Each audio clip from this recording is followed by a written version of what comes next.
close till I get up. Time is barely on our side. السلام عليكم ورحمة الله وبركاته. ازيكم حبايبي؟ عاملين ايه؟ يا رب تكونوا بألف خير. النهاردة هنعمل مع بعض طاجن ورق العنب باللحمة، حاجة كده في منتهى الجمال. تعالوا معايا نشوف المقادير والطريقة.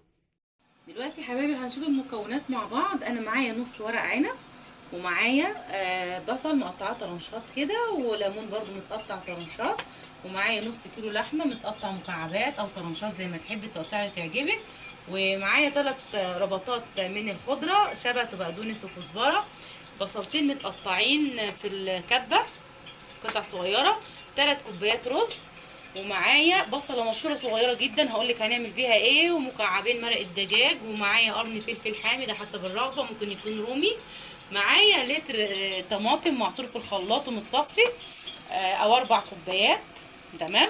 ومعايا البهارات بتاعتي كزبره معلقه كبيره من كل حاجه، كزبره، بهارات، كمون، شطه حسب الرغبه، وملح برضو حسب رغبتك.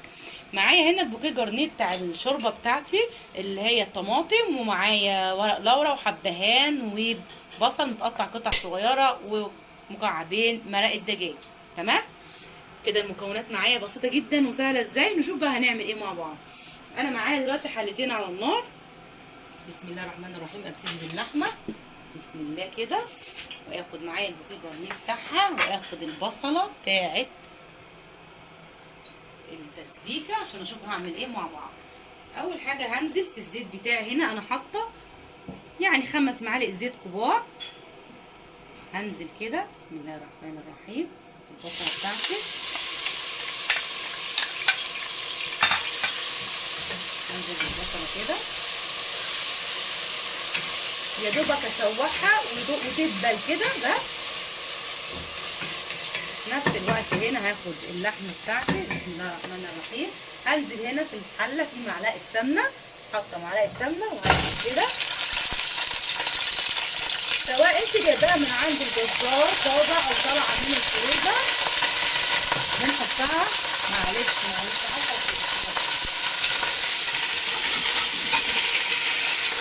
اهو كده سنه بس على ما احط البوكيه جرنيه بتاعها. بحط معلقه السمنه وبنزل بيها باللحمه تاخد صدمه، وانزل بالبوكيه جرنيه بتاعي يعني الحبه السكنات بتاعتي بالشكل ده. الطماطم، البصل، ورق اللورا، حبهان، تمام، وطبعا الفلفل الاسود. خلاص ما احطش ملح، فلفل اسود. هسيبها كده على النار اوطي عليها تتشوح كده وتاخد تشويحه حلوه، وانا بسخن ميه في الكاتل ان شاء الله. اول ما تتشوح كده هنزل عليها بالميه السخنه، انا عايزاها تاخد نص سلقه فقط، تمام يا بنات. والبصله بتاعتي اهي على النار في نفس الوقت، انا عايزاها بس تدبل كده. ممكن بس افصل ثانيه على بال ما تدبل واجي اوريك النتيجه.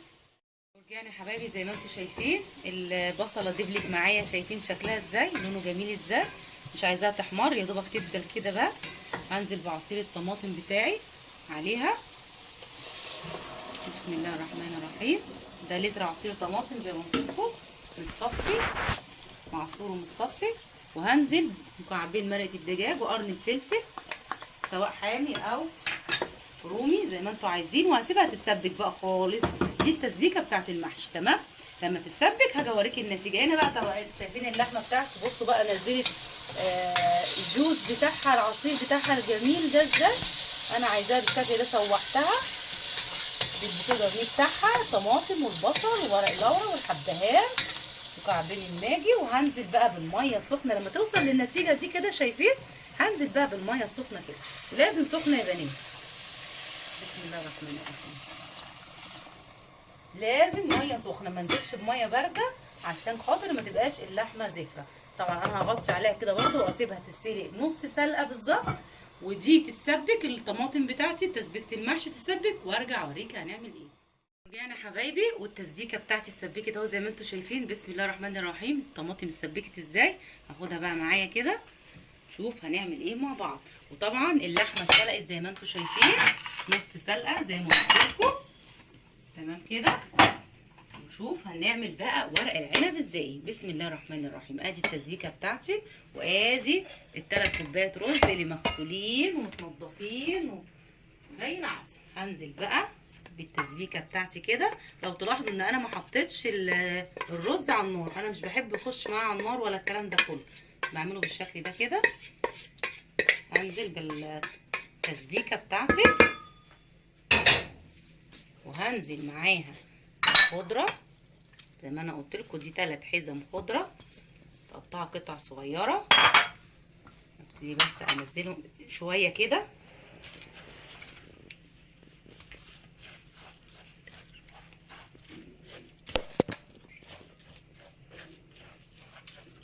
اقلبهم كده مع بعض، وانزل بقى بالتوابل اللي انا قلت عليها، معلقه من كل حاجه، بهارات وكزبره وملح وفلفل اسود. والبهارات على فكره ليها عامل اساسي جدا في طعامه المحشي، تمام، والكمون طبعا.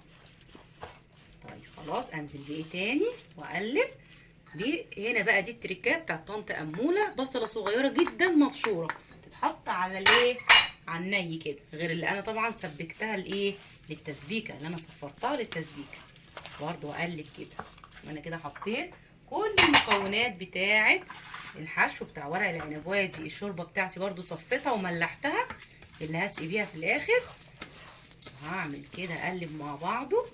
ولو التسبيكه بتاعتك على النار لقيتيها مش حمرا قوي، ممكن تحطي معلقه معجون طماطم، معجون طماطم اللي هي الصلصه اللي في العلب دي يعني، تمام. وهنزل دلوقتي بشويه زيت. بسم الله الرحمن الرحيم.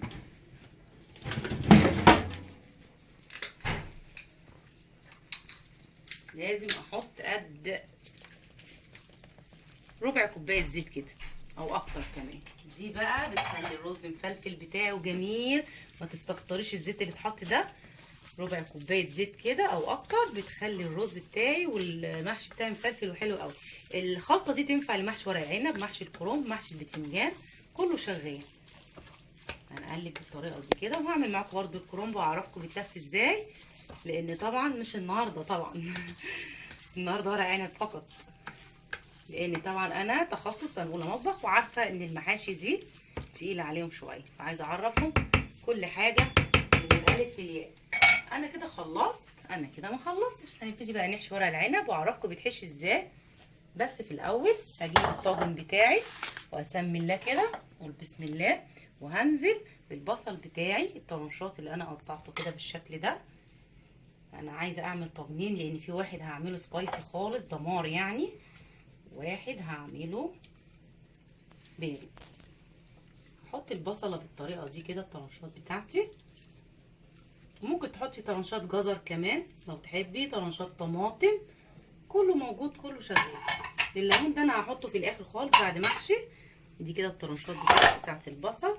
هنزل بطرنشات اللحمه فوقيها بالشكل ده. بسم الله الرحمن الرحيم.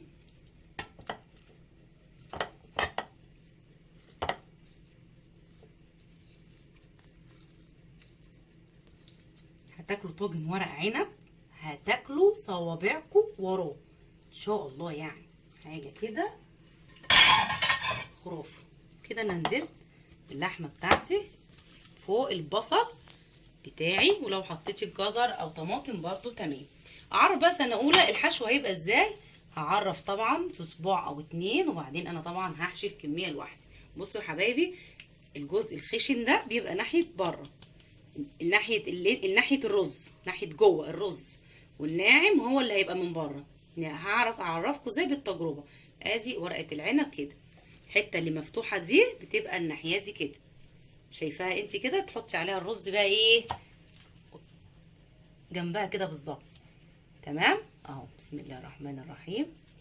احط شويه رز كده عند الحته المفتوحه دي، يبقى فيها العنقود، انت بتقطعيه وبتنزلي تقفلي عليها كده وتلفي كده. بصوا الناحيه الناعمه هي اللي هتبقى من بره، وتلمي كده وانت شغاله، تلميها من الجنبين وتقفلي بالشكل ده. وادي صباع ورق العنب، شايفين؟ هحطه هرصه كده، شايفين؟ يلا نعمل واحد تاني مع بعض. ادي ورقه العنب الجميله بتاعتي. يلا نعمل واحده تانية. بسم الله الرحمن الرحيم. انا جيت الاتجاه العكس عشان تشوفوا اكتر. ادي الناحيه الخشنه هي اللي جوه، باخد من فتحه هي اللي فيها العنقود اللي احنا بنقطعه العود بتاعها، نحط شويه رز كده. انا بكلم سنه اولى مطبخ. طبعا الجوانتي كبير جدا وقرفني جدا، بس الحمد لله. هلف كده لفه 2، وانا بلف باخد من الجناب كده والم الجنب ده كده، وفي نفس الوقت بشد كده اهو. ادي الصباع يا حبايب، شوفوا زغنطوطه جميل ازاي. ها اعمل واحد تاني معاكم وارصه كده، شايفين؟ انا طبعا هعمل كل الكميه وهاجي اوريكم بنفسي انا هرصه ازاي.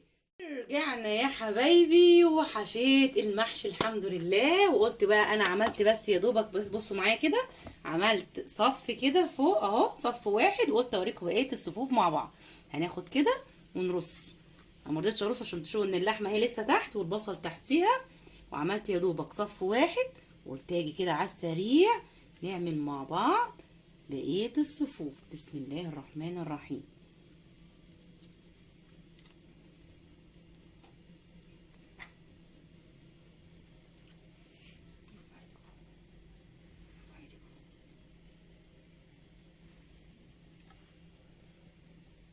نرص كده على بعضه، شايفين؟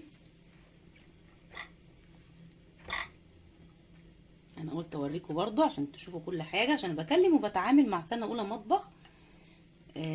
مش كل حاجه بيعرفوا يعملوها. يعني انا بنوتي بره بتقول يا ماما طب ما ترصي، ويعني هما مش هيعرفوا يرصوا، فانا اديتها طاجن بتعمله بره لوحدها. بصراحه يعني انا شفت العجب. شفت العجب هي بتعمل ايه بره سنه اولى مطبخ. يعني في طاجن لو شفتوه نفسي اصوره لكم والله. طب والله انا ممكن لما تخلص، بس لو هي رضيت اوريكم اعمال ايديها ما شاء الله عليها، يعني حاجه كده في منتهى الجمال. فلازم فعلا نعلم سنه اولى مطبخ ترص ازاي وتعمل ايه، وكل حاجه يشوفوها. انا طنط اموله المطبخ سنه اولى، فلازم يشوفوا كل حاجه على الطبيعه. شايفين؟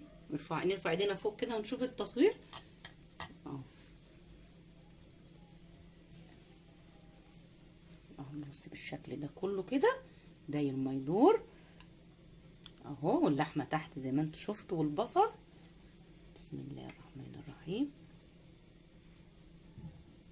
طبعا انا قلعت الجوانتي بقى يعني عشان انا ما كنتش عارفه كمان اكمل بيه للنهايه، والحمد لله كل حاجه جميله يعني ونضيفه، شغل زي العسل. نشتغل نحط حبه تاني كده. خلاص انا كده خلصت، انا كده خلصت. بسم الله الرحمن الرحيم. فعلا خلصنا بقى.